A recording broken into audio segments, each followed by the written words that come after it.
Pagkatapos kumain ay nagkulong sa kwarto si Yvette. Gusto na niyang layasan muli si Craig pagkatapos na nangyari kanina sa harap ng pagkain. Ngunit sa hindi niya maintindihang dahilan ay hindi niya yun magawa. Niwala siyang may pampalit na damit sa suot niya. Napangiti siya na may pilyang ideyang pumasok sa isip niya. Mabilis siyang lumabas ng kwarto at kumatok sa kwarto nito. Araw yun ng linggo kaya alam niyang wala itong ibang lakad. Hindi ito nagtatrabaho kapag ganung araw kaya noon pa niya naisip na magiging family man ito pagdating ng araw. Yes, naging isang straight line ang mga kilay nito na mapagbuksan siya ng pinto. Can I borrow some clothes? Diretso niyang tanong na sinabayan pa ng malawak na pagngiti. Walang sabi-sabing humakbang to patungo sa closet. Pumasok na siya sa loob ng kwarto nito. Maya-maya lamang ay inaabot na nito sa kanyang isang malaking t-shirt na tsak na magmimistulang night dress kapag naisuot niya. Thanks, nakangiti pa rin niyang sabi. Hindi niya nga alam kung saan nanggagaling ang lakas ng loob niya o kapal ng mukha. Para siyang nawawala sa sarili na walang pakialam na naghubad ng damit sa harap nito. Ang tanging naiwan ay ang suot niyang bra at bikini. What are you doing? Tila na alarmang tanong nito. Taking off my clothes? Nakangiti pa rin niyang sagot. Magpapalit ako ng damit. Why here in my room? Gulat pa rin itong tanong. Why? I am your wife. Natigilan to. Nakita niyang paghagod nito ng tingin sa kanyang katawan mula sa kanyang dibdib at pababa pa. Na-conscious siya. Ngunit tila nanigas naman sa kinatatayuan na hindi makakilos. Maya-maya ay kumilos sa mga kamay nitong tila nais siyang hawakan.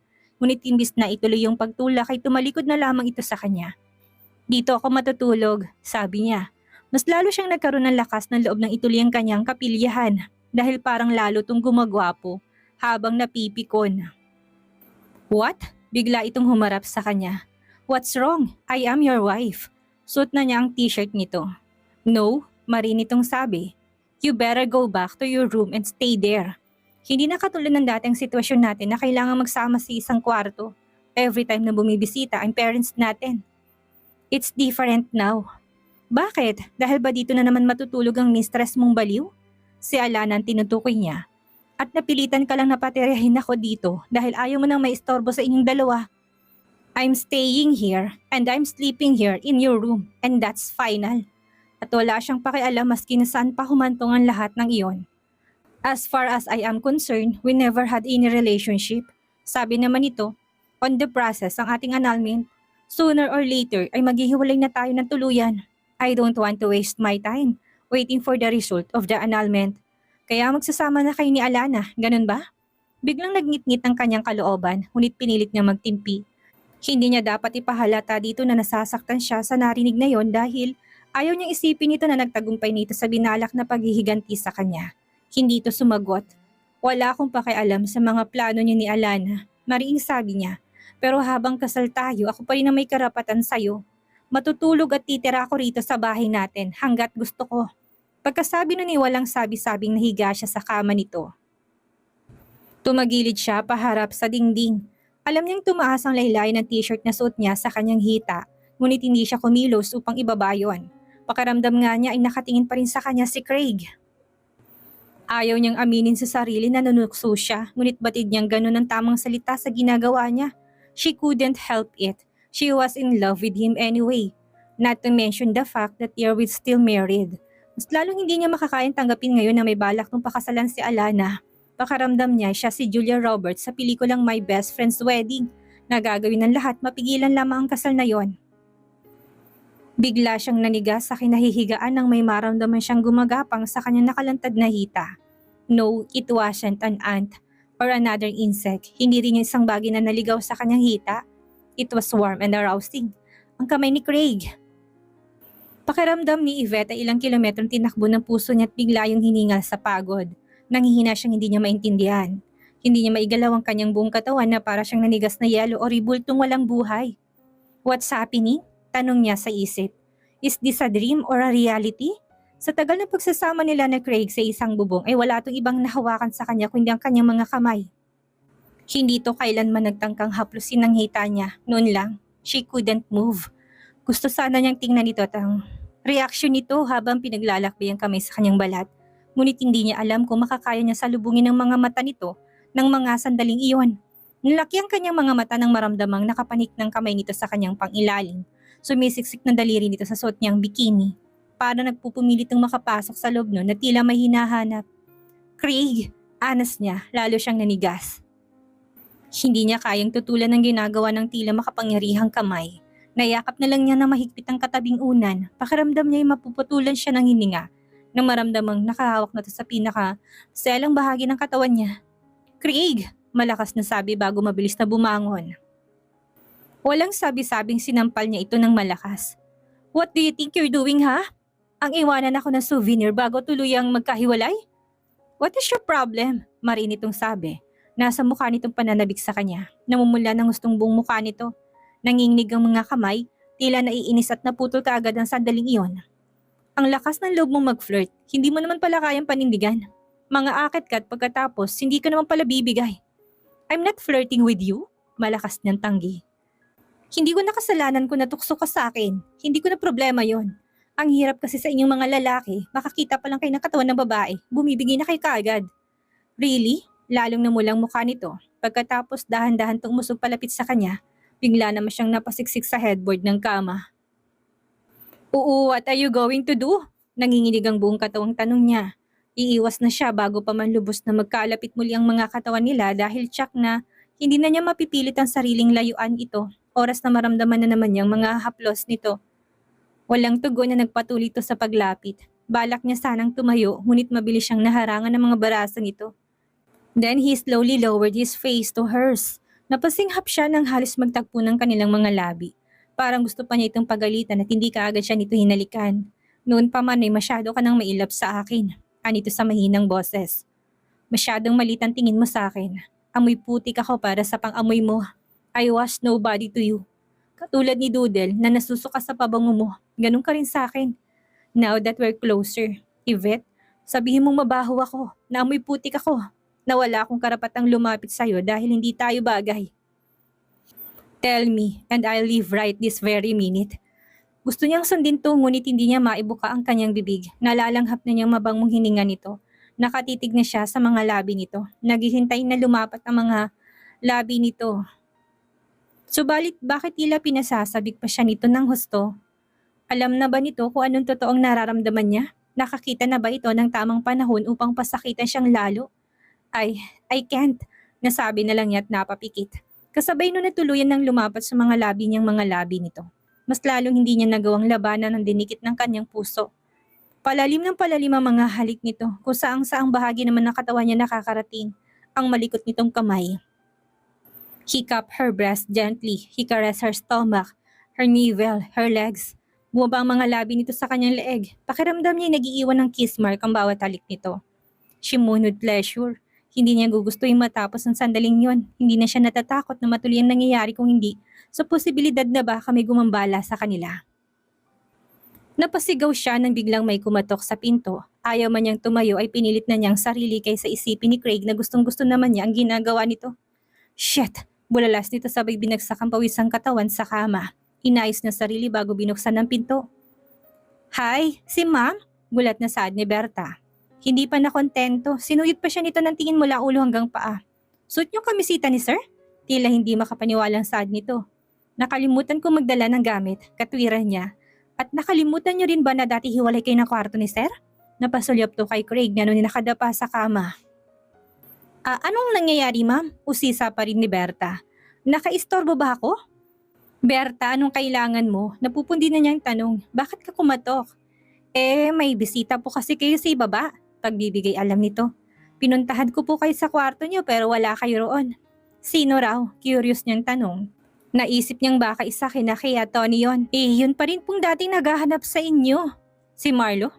Napasuliyap siya kay Craig. Hindi niya makita ang reaksyon nito dahil nakasubsob ang mukha nito sa unan. Pero batid niyang narinig nitong pangalang binanggit ni Berta. Bababa na ako. Aniya sa muling pagbaling kay Berta. Sige po ma'am. Bago tuluyang umalis ay nag-iwan pa ito na nanunuksong ngiti. Pinagmasdan niya si Craig ng ilang sandali. Oras na yakapin siya nito at halikang muli hindi siya lalabas ng kwarto. Hindi bababa't hindi pa kikiharapan si Marlo.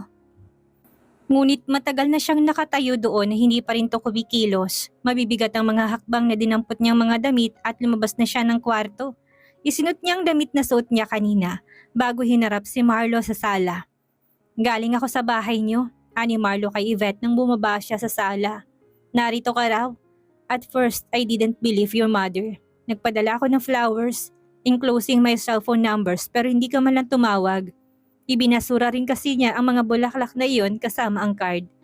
Gusto ko makasigurong nandito ka nga kaya nagpunta ako rito. Dati pa nitong alam ang address na yon dahil minsan na rin itong nagtungo doon noon. Ang alam niya inasabi rito ni Tony ang address na yon dahil ang akala raw ni Tony ay mahal pa niya si Marlo. What do you want? Tanong niya na nakaupo na silang pareho sa sofa. Bumuntong hininga ito bago sumagot. I want to ask you to come with me to Europe. Doon tayo magpapakasal habang hindi pa tapos ang annulment niyo ni Craig. We're going to stay there for some time. Pagbalik natin dito sa Pilipinas ay sisiguraduhin kong wala na magiging hadlang pa sa ibang mga plano natin. I can't Marlo. Sabi niya, alam ko may problema pa rin ang pamilya ko. Nakahanda na akong tumulong. What do you mean? Napatitig siya sa briefcase na nasa tabi nito nang buksan nito yon. Alam kong kaya ka naririto ngayon ay dahil sa problema ng pamilya mo. Sagot nito, your mother told me about it. Nawawala na sila ng pag-asa kaya maging sa akin ay nagawa na nilang humingi ng tulong. So I decided to help. I realized that I can't live without you, Yvette. Isang malaking katanghanang nagawa ko nang ipaubaya kita sa isang lalaking hindi mo naman mahal. I don't understand, Marlo. Naguguluhan pa rin niyang Saad. I have money, sabi nito. I earn a lot from my investments. Kumitang negosyo ko at kahit paano nakabangon na ako. Pinilit kong kalimutan ko na magpakasal ka kay Craig. Binuhos kong lahat ng panahon ko sa negosyo. I succeeded. Wala nang kulang sa buhay ko kung hindi ikaw. At gagawin kong lahat bumalik ka lang sa akin. Handa na akong bayaran ng lahat ng pagkakautang niyo sa mga Ardoles. Napaawang ang bibig niya sa hindi pagkapaniwala. As a matter of fact, I've already talked to my lawyers about it. Nakahanda ng mga papeles na dapat pirmahan at nakahanda ng tseke. Ipinakita pa nito sa kanya ang tseke. Pagkatapos, sinara na nitong briefcase at tinawakan ng kanyang mga kamay. I'm willing to lose everything just to have you back, Yvette. Pagkuway sabi nito, I've just realized that you're the only one who can make me happy. Not the money, not the power, but you. Nalaglag ang mga luha mula sa mga mata niya. Kung mahal pa niya ito'y baka sakaling wala na siyang problema. Baka hindi na siya magdadalawang isip na sumama rito. But things were already different. Iba na ang isinisigaw ng kanyang puso. I won't force you to decide now. Maya-maya sabi nito, I'll give you time to think about it. Pag-isipan mo mabuti. Lumapit at ginawaran siya ng masuyong halik sa pisngi. Pagkatapos ay nagpaalam na ito at umalis. Matagal na itong nakalabas ng pinto'y nanatili pa rin siyang umiiyak sa kinauupuan. I thought you were gone, sabi ni Craig kay Yvette nang bumabato sa sala. Normal na itong tingnan, hindi katulad kanina na mukhang mababaliw sa pananabik na maangkin siya. I thought sumama ka na kay Marlo. Didn't I tell you na mag-stay ako rito dahil ayokong umuwi sa bahay? Formal niyang Saad. Pigil na pigil niya ang sariling tumingin dito. Naisip niyang hindi niya kayang tanggapin ang tulong ni Marlo. Sa oras na tinanggap niya yun, mangangahulugan lamang yun na tinatanggap na rin niya ang pagbabalik nito sa buhay niya. She was not ready yet. Lalo na't alam niyang wala na siyang pagtingin dito. Wala ka ng mga gamit dito, sabi na naman ni Craig. I can wear your clothes or Berta's clothes. Yamot niya sagot, pati niyang pinagtatabuyan na siya nito paalis upang walang makaistorbo rito at kay Alana. Bahala ka. Dumiretso to sa wine bar at nagsali ng alak sa baso. Pagkatapos ay dumiretso to sa pasyo at uminom habang nakatingin sa gate na tila may hinihintay. Marahil ay si Alana. Parang mamamatay na siya sa selos kahit hindi pa dumarating ang babae. Magagawa kayang maglampungan ng mga ito sa harap niya? At ano naman kayang magagawa niya oras na nangyari yon? Napaahon siya sa kinaupuan ng may marinig na ugong ng sasakyan mula sa labas. Pasimple siyang sumilip. Si Alanang natanaw niyang pumapasok sa gate. Si Craig naman ay listong lumabas at sinalubong to ng halik. Shit, makakapatay ako ng tao, gigil niyang sabi sa isip. She didn't know what to do at that moment. Kung hindi lang niya napigilan ang sarili, sinalubong na niya ng malakas na sampal si Alana at kinaladkad palabas ng gate. Mabilis siyang pumanhik sa kwarto niya bago pa man makapasok sina Craig at Alana. Nagkulong siya sa kwarto ngunit hindi pa rin siya mapakali. She couldn't just sit there and relax. Maya-may naririnig na niyang maarting boses ni Alana. Pagkatapos, bigla na lamang niya narinig na sumigaw na sinundan ng malakas na pagkalabog. Alana, narinig niya saad ni Craig. I'm going to kill them. Inis niyang sabi sa isip sa pag-aakalang sa hagdan pa lang inaglalampungan ng mga to. Kung sa bagay may dapat pa ba siyang ipagtaka? Alana was an aggressive woman. Kung nagawa nitong magsisigaw ng malakas at magwala sa araw, mismo ng kasal nila ni Craig, may magagawa pa itong mas malala roon. Lalo siyang nanggigigil sa inis nang marinig niyang pagbukas at pagsara ng pinto ng marahil ay kwarto ni Craig. Ang mga taksil, aniyang tila isang inaaping bida sa soap opera. Ang mga walang hiya, halos mabutas ng mahaba niyang kuko ang unang nadampot niya sa kama. Hindi pa nasiyahan, inihagis niya yun ng malakas sa dingding. Halos mapatili siya sa labis na inis at nang hindi na siya nakatiis na basta na lamang magtago doon at mabaliw sa pangingit-ngit ay minabuti na niyang lumabas. Pinilit niyang huwag lumikha ng ingay habang lumalapit siya sa kwarto ni Craig. Nilapit pa niyang tenga sa nakasarang pinto. Masakit narinig niyang sabi ni Alana. Umusok ang ilong niya sa inis. May ginagawang milagrong mga to. Alam niya, we have to do this. Narinig naman niya sabi ni Craig. Konting tiis na lang. Umungol si Alana. Hindi ko na yata kaya, Craig. Anito na tila hinihingal na boses. Masyadong masakit Mag-iba kaya tayo ng posisyon. Pwede bang nakahiga na lang ako? Napatiimbagang siya. Saglit niyang iniwan ang pinto. Paruot pa rito siyang naglakad na hindi malaman ang gagawin. Muntik na nga niyang mabuksan ang pinto at pasukin ng mga to. Tsak na huling-huli niyang mga to sa akto't maaari pa niyang ihablang mga to sa korte. Sa naisip ay mabilis siyang nagtungo sa family room at hinanap sa drawer ang photo camera na minsan tinago niya roon at nakalimutan niyang dalhin nang umalis siya. Tamang-tama naman dahil may film pa yon. Bumalik siya sa harapan ng kwarto ni Craig. Aray! Narinig na naman niyang sigaw ni Alana. Dahan-dahan naman! Nakakasakit ka na Huminga ka ng malalim, sabi naman ni Craig. Para hindi mo gaanong maramdaman ng sakit. Nagtaasan ng mga kilay niya. Parang hirap na hirap naman yata si Alana. Hindi ba virgin lang naman ang nahihirapan ng gusto? Sa itsura pa lang nito, alam naman niyang marami na tong karanasan. Tsak na nagdadrama lang to para magmukhang innocent at demure. Sandali, I'll take off my skirt, sabi ni Alana. No need, sabi naman ni Craig. Naikuyom niyang mga kamay, lalong tumitinding naramdaman niyang inis. Kulang na lang ay maisuntok niya ang nakakuyom na kamay sa pinto. Do you want me to stop? Maya may tanong ni Craig. No please, don't. Tila nagmamakaawang sagot ni Alana. Pagkatapos muli itong umungol na mas malakas pa kaysa una. Hindi na niya yata makakayang basta na lamang makinig. Inihanda niya ang kamera.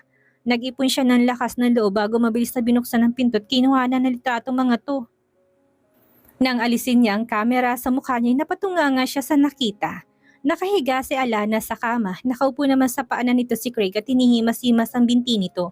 At si Berta nakatayo malapit sa study table at nakamata sa mga to. Ma'am, bakit naman nangunguha kayo ng litrato nang walang pasabi?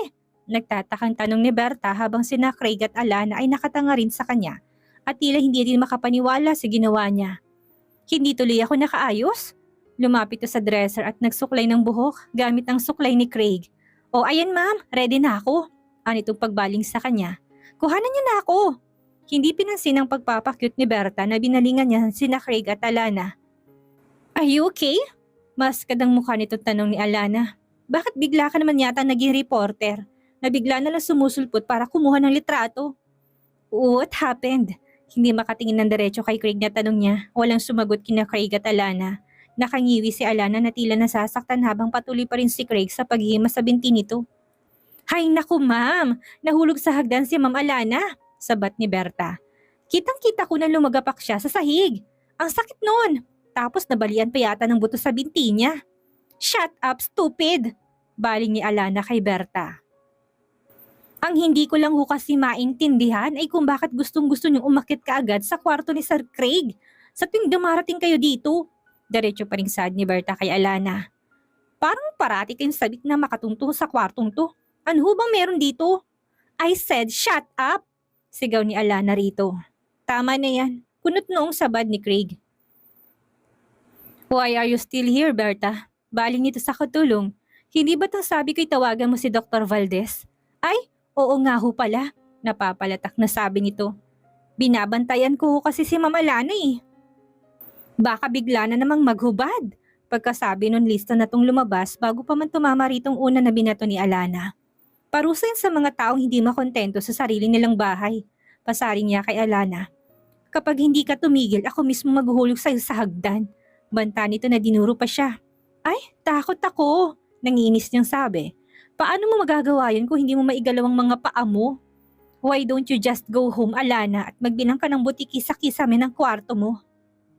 Pagsabihan mo yung fake mong asawa? Namumula sa galit na sabi nito kay Craig. What is she doing here by the way? Hindi ba pinalayas mo na siya? Gusto niya magstay rito at wala akong magagawa dahil mag-asawa pa rin kami. Mahinang paliwanag ni Craig. Parang tinusok ng matulis na bagay ang puso niya. Sabi na nga ba't napipilitan lang itong payagan siyang manatili doon, pero ang totoo ay ayaw na nitong makasama o makita pa siya. But I'm sure na matatapos din ang lahat ng ito, honey, right?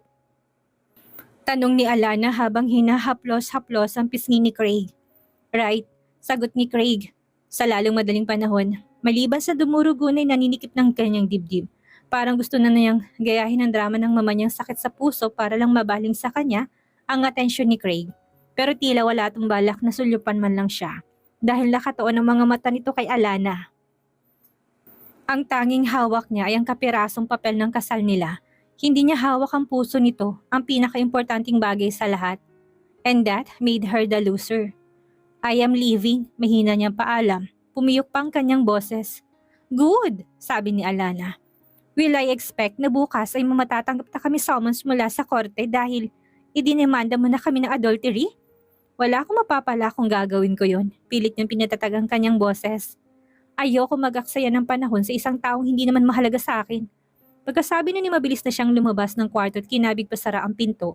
Tuloy-tuloy siyang lumabas ng bahay at kagad na sumakay sa kanyang kotse. What happened, Yvette? Agad na salubong ng mama niya nang makarating siya sa kanilang bahay. May nangyari ba?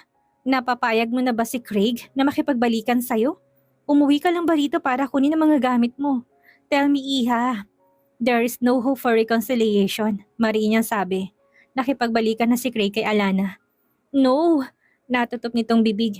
I can't do anything. Pagkasabi noon ay laglag ang mga balikat na pumanhik na siya patungo sa kanyang kwarto. Siguro ngay wala ng pag-asang malampasan natin ang pagsubok na to, anito pagkuhan. Hinusgahan natin kaagad ng mga Ardoles at ang ibang mga taong nagpupumilit na pumantay sa atin. Pero ngayon sila gumigipit sa atin. These things are very clear to me now, Yvette. Maghihirap na tayo anak, wala na tayong pag-asa. Kahit paano ay nakadama siya ng habag dito. Oo at may mga hindi to kanais-nais na ugali subalit malinaw sa kanyang pagsisikap nito at ng papa niya upang manatili siyang nabubuhay sa karangyaan. Wala namang ibinigay na problema ang mga ito sa kanya noong nag-aaral pa siya. Lumaki siyang sagana sa lahat ng bagay. Nagbago lamang ang lahat na makaproblema ang kanilang negosyo at magkautang ang mga to. Marahil ay hindi naman gusto ng mga itong makasal siya sa isang lalaking hindi niya mahal. Ngunit ng mga panahong iyon, ay wala ng ibang taong pwedeng makatulong sa kanila kung hindi ang mga Ardoles. At nasan siya ng mga sandaling iyon? Nahuhumaling sa kanyang mga alagang hayop sa klinik niya.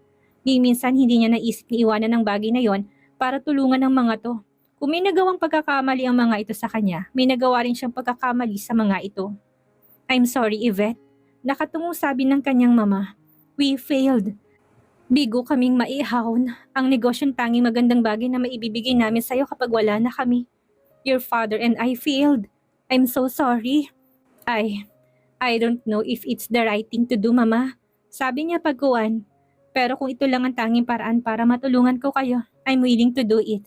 What do you mean? Nagangat ito ng tingin at pinahid ng hawak na panyong mga luha. Nag-offer ng tulong si Marlo, pahayag niya. Nakahanda siyang bayaran ng lahat ng pagkakautang natin at handa rin siyang tulungan tayong maibangon ng naghihingalo na nating kabuhayan. But accepting his help means accepting him in my life. But I'll do that for you. So what, Iha? Nagliwanag ang mukha nito. Tumayo pa at tinawakan ng mga kamay niya. Hindi ba't noon pamanay si Marlo na talagang mahal mo? Tinutula lang namin siya dahil tumanggi siyang tulungan tayo noon. Pero ngayon hindi na kami tututol sa inyong dalawa. Ngumiti ito. Kung gusto niyong magpakasal as soon as your marriage with Craig is over, go ahead. Hindi na kami tututol, Iha. I promise. Thanks, Ma, but hindi niya alam kung paano niya sasabihin dito ang totoo. But what? May problema pa ba? Isang taon din kami nagkasama ni Craig, aniya matapos bumuntong hininga. Isang taon at maraming nangyari sa loob ng mga panahong iyon. I learned to forget Marlo. Nagising na lamang ako na wala na siya sa puso ko. Pero may pumalit. Umawang ang bibig nito habang hinihintay ang susunod niyang sasabihin.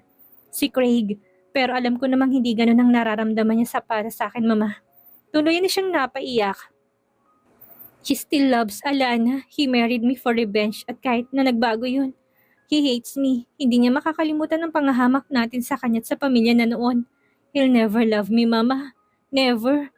Hindi pa nito makapagsalita. Niyakap na lang siya nito ng mahigpit. But I love Craig, she went on.